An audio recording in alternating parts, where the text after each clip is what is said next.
Guys आज की video में मैं आपको दिखाने वाला हूँ कैसे मैंने $5,800 बनाया यूजिंग अ सिंपल स्ट्रैटेजी जो मैंने आप लोगों को सिखाया है फ्री में।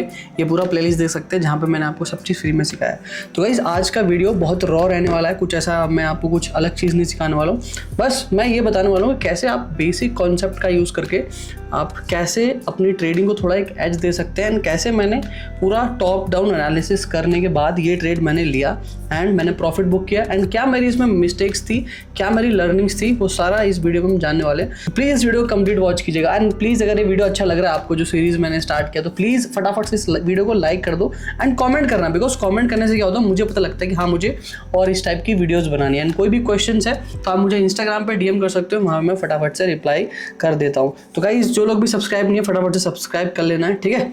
तो गाइज मैं फटाफट से आपको अपने फंडिंग पिप्स के डैशबोर्ड में ले चलता हूँ जो ट्रेड की मैं बात कर रहा हूँ। एंड तो गाइज आप देख सकते हो दिस इज द ट्रेड 5800 मैंने लिया है। ये मेरा SL था, ये मेरा TP है। तो मैं इसलिए आपको दिखाता हूँ कि हाँ भाई मैंने एक्चुअली में ट्रेड लिया है, ठीक है। तो अब फटाफट से चलते हैं अपने ट्रेडिंग व्यू में। And guys once again guys जिन लोगों ने सब्सक्राइब नहीं किया प्लीज सब्सक्राइब कर लो और फटाफट से मैं आपको अपने ट्रेडिंग व्यू में ले चलता हूँ, दिखाता हूँ।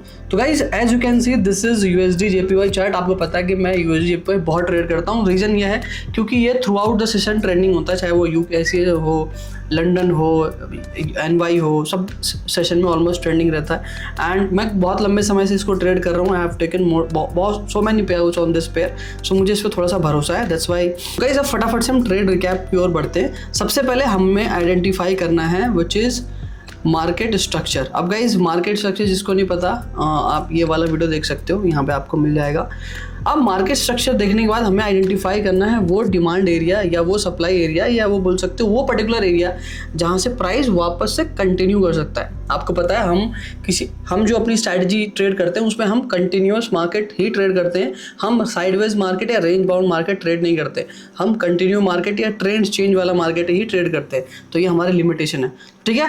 अब 4H के टाइम फ्रेम के हिसाब से आपको क्या दिख रहा है कि market is in bullish condition, आप देख सकते हो, ठीक है। मार्केट अच्छा खासा high low high low high low high low बनाता जा रहा है, ठीक है। तो आप देख सकते हो अब ये एक मेजर यहाँ पे ब्रेक ऑफ स्ट्रक्चर हुआ है, ठीक है। अब एक ब्रेक ऑफ स्ट्रक्चर हुआ है तो for a fact that I know it's a break of structure, यानी मुझे पता है कि मार्केट इस वाले जोन पे, मतलब इन पूरे जोन पे 4H में मार्केट अपर की साइड में है। अगर मैं अब इसको देखूं, अगर आप इसकी बात करो मुझे, तो गाइज ये जो मैंने ट्रेड लिया है ये मैंने 4H के विंडो में 4H के रेंज में 5 मिनट में एंट्री और एग्जिट प्लान करा है। अब ये आप हो सकता है आप फेल हो जाए इसमें, बिकॉज मैंने इतना टाइम ये कर चुका हूँ तो मुझे एक्सपीरियंस हो चुका है। ऑल्दो आई स्टिल से कि आप 4H में ट्रेड करो। अगर आप ये ट्रेड लिया होता आपने, जैसे यहाँ फिबोनाची लगा के और यहाँ पे एंट्री करा होता तो ये ट्रेड ट्रिगर होकर TP भी दिया है। आज डेट है, आप बोल सकते हो 9 तारीख, अगर आप 9 तारीख के हिसाब से चेक करोगे ना तो इसने TP भी दिया है। बहुत सिंपल, कुछ नहीं करना था, यहाँ पे सिंपल ब्रेक ऑफ स्ट्रक्चर निकालना था यहाँ पे लाके। अब हम वो 4H वाली बात नहीं करेंगे, हम जो 5 मिनट मैंने डे ट्रेड करा है उसके ऊपर बात करते हैं। इस फर्स्ट स्टेप हमने कर लिया कि ब्रेक ऑफ स्ट्रक्चर हमने यहाँ पे अप्लाई कर दिया एंड सेकंड अब will find out fair value gap. कौन सा फेयर वैल्यू गैप लेना है अगर आपको नहीं पता तो you can watch this video for a detail fair value gap analysis जिसे मैंने सिखाया आपको। फिर भी हमें जो क्लियर फेयर वैल्यू गैप दिख रहा है विच इज दिस, यानी यहाँ पे एक मेरे को अच्छा खासा गैप दिख रहा है। फेयर वैल्यू गैप जिनको नहीं पता, it's a gap between 2 candle which act as magnet to a price आके वापस से कंटिन्यूएशन कर देता है। मोस्ट रिसेंट जो फेयर वैल्यू गैप है वो हमारे लिए इंपॉर्टेंट होता है, दूर के नहीं।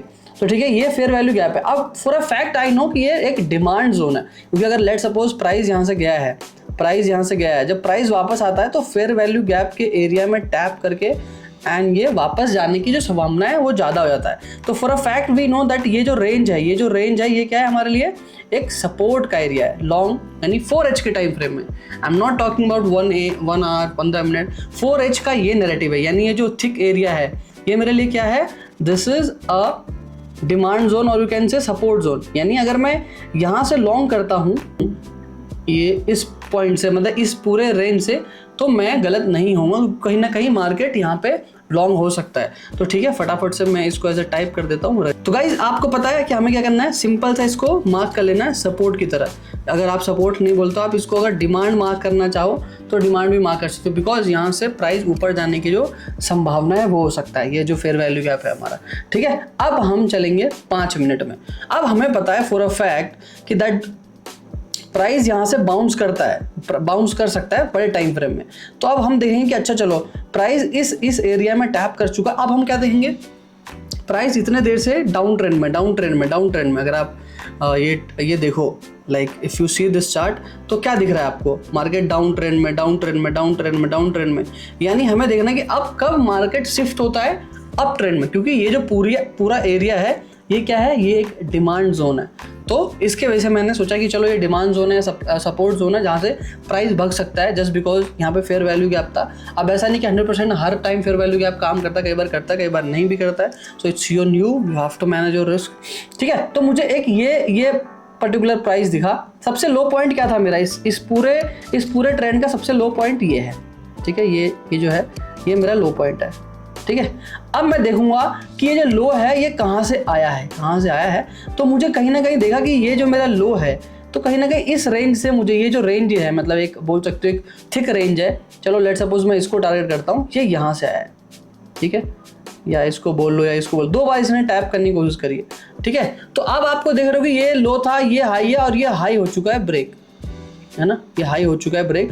ऑल दो मैं ये बड़े टाइम फ्रेम में देख रहा हूँ, ऑल दो मुझे ये भी दिख रहा है यहाँ पे 2 बार मेरे को कहीं नहीं दिख रहा है, बट फिर भी क्योंकि मेरा यहाँ पे एक्सपीरियंस है तो मैं इसको इस तरीके से मार्क कर रहा हूँ। ऑल दो अगर आप होते तो आप कहीं ना कहीं इसको इस तरीके से मार्क करते, बट मैं एक ओवरऑल इसको लेके चलूँगा। अब आपको पता है हमें क्या करना है, अब हमें पता करना है कि हमने बड़े टाइम फ्रेम में हम सपोर्ट के एरिया में बैठे, यानी हम लॉन्ग देखेंगे। अगर हमें शॉर्ट मिलेगा तो हम क्या देखेंगे, लॉन्ग देखेंगे। क्यों? क्योंकि लॉन्ग हमारे लिए ज़्यादा प्रॉफिटेबल हुआ, बिकॉज हम एक सपोर्ट एरिया में, अब एक ऐसे एरिया में हैं जहाँ पर रिट्रेसमेंट ऑलमोस्ट खत्म हो चुका है एंड यहाँ से वापस से रिकवरी स्टार्ट हो सकती है। ये हमारा बेसिक नैरेटिव होता है, ठीक है। अब उसके बाद हमने यहाँ पे ब्रेक ऑफ स्ट्रक्चर लगा दिया, सिंपल कि हम देख रहे हैं कि चलो मार्केट कहीं ना कहीं ऊपर की तरफ डाउन ट्रेंड से अप ट्रेंड में जा रहा है ना। तो अब हमने ये पॉइंट मार्क कर लिया एंड अब हमें क्या करना है, थर्ड स्टेप, ये बीओएस मानने के बाद सेकंड स्टेप, अब 5 मिनट में हम देखेंगे फेयर वैल्यू गैप। तो एक फेयर वैल्यू गैप मुझे यहाँ भी दिखता है, ठीक है। और first point break of structure, second point fair value gap, and उसके बाद यहाँ पे हमें लगा देना है फिबोनाची, यानी इस लो से इस हाई तक फिबोनाची, ठीक है। तो ये 3 चीज़ को मैंने देख के गाइज अपना जो ट्रेड है उसे प्लान किया था, ठीक है। अब आप देखोगे ये जो मेरी एंट्री है, जो आपको यहाँ पे स्क्रीन पे दिख जाएगी, मैं दिखा देता हूँ। जो आपको मेरी एंट्री दिख रही है, आप कैन सी दिस एंट्री, है ना। तो जो मेरी एंट्री है वो कहीं ना कहीं इस एरिया में हुई थी। क्यों? क्योंकि मुझे पता है कि फेयर वैल्यू गैप है, तो मैं यहाँ पे एक अच्छा खासा एंट्री ले सकता हूँ। अब जो मेरा रिस्क एंड रिवॉर्ड है वो इतना कम क्यों होगा? इस इनिशियल जो मेरा जो लॉस था वो ये रखने वाला था, तो इनिशियल लॉस मेरा कहीं ना कहीं ये होता है, यानी 1:2 मेरे को मिलता है। लेकिन मैं सोचा कि क्यों ना थोड़ा यहाँ रखता हूँ, अगर ये पॉइंट्स भी कहीं आ जाए मार्केट, तो इसलिए मैं थोड़ा सा एसएल है अपने हिसाब से मैनेज करता हूँ। तो यहाँ पे मेरा जो रिस्क था वो ऑलमोस्ट 4000 था एंड उसमें मैंने 6000 बनाया। अब मैं दिखाता हूँ आपको। सिंपल मेरा ये नैरेटिव था कि break of structure, fair value gap, तीसरा पॉइंट फिबोनाची लगाया एंड हम ट्रेड रिकैप को बना देते हैं, ठीक है। कि गाइस ट्रेड मेरा एक्टिवेट हो गया था ऑलमोस्ट रात के आसपास।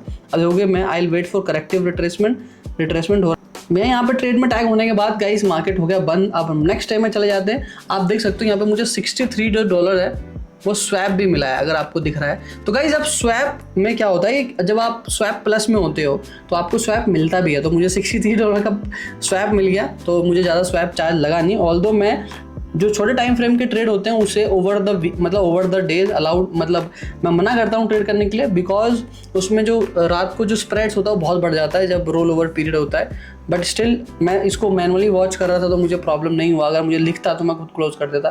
तो आप देख सकते हैं एक बार को प्राइस बिल्कुल मेरे एसएल के पास आ गया था गाइस, बिल्कुल मेरे एसएल के पास आ गया था। बट मेरे को अपने ट्रेड में भरोसा था, मैंने इसको छेड़ा नहीं, ठीक है। मैं इसको वेटेड कि प्राइस जाता है। अब ये शायद वो टाइम था जब बिल्कुल ही एसएल के पास आ गया था एंड उसके बाद धीरे धीरे करते जो मेरा टीपी है गाइस वो लग गया था। जो मेरा टीपी लगा था वो लगभग लगा था सुबह के 5:55 पे एंड गाइस मेरा टीपी लगने के बाद मार्केट बहुत नीचे गिर गया। तो this is how you can see कि it's very simple, easy to trade. और मैं ज़्यादा ट्रेडिंग को कॉम्प्लिकेट नहीं करना चाहता, इसलिए मैंने ज़्यादा एपिसोड्स भी नहीं बनाए इसके। 3 एपिसोड। आपको पहले मार्केट को आइडेंटिफाई करना है, उसके बाद आपको ये एरिया मार्क करना है कि कहाँ से आपका पॉइंट ऑफ इंटरेक्शन है। अब ये जो पूरा जिसको मैं 4H बोल रहा हूँ, this is my point of interaction. क्योंकि बड़े टाइम फ्रेम में मार्केट सपोर्ट पे बैठा है, तो मैं छोटे टाइम फ्रेम में भी सपोर्ट पे ही ट्रेड लूँगा, बिकॉज मेरे को अपना win rate, this is how you can increase your win rate. ये सिंपल मेरा वो था। और इसके रिगार्डिंग मैंने इंस्टाग्राम पे भी स्टोरी लगाई थी। अगर आप मुझे इंस्टाग्राम पे फॉलो नहीं करते तो प्लीज़ फॉलो कर लो। वहाँ पे मैं कभी कभार क्या होता है मार्केट एनालिसिस भी शेयर करता हूँ, अपने ट्रेड रिकैप भी शेयर करता हूँ। तो गाइज आई होप ये जो वीडियो है आपको अच्छा लगा होगा, कुछ सीखने को मिला होगा। अगर सीखने को मिला है फटाफट से लाइक करना है, सो दैट मैं मैक्सिमम ऐसे वीडियोस और बना के लेके आऊँ।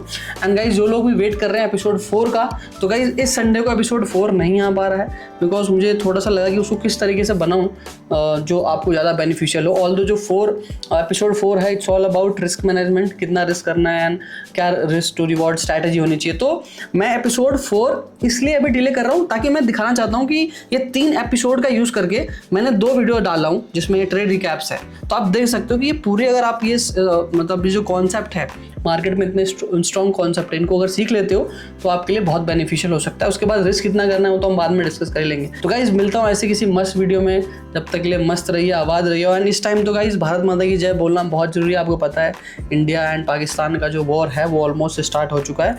And we support our country, we support our army, and guys उनके लिए जय हिंद तो हम बोल ही सकते हैं। तो guys bye bye, take care and be safe. जो लोग भी बॉर्डर एरिया में हैं उनके लिए मैं प्रे करता हूँ कि गाइज आप लोग सेफ रहें एंड अच्छे से। ऑल्दो आपको परेशान होने की जरूरत नहीं है, बिकॉज हमको हमारे जो आर्मी है उस पर पूरा भरोसा है। And you guys will be safe. Bye bye.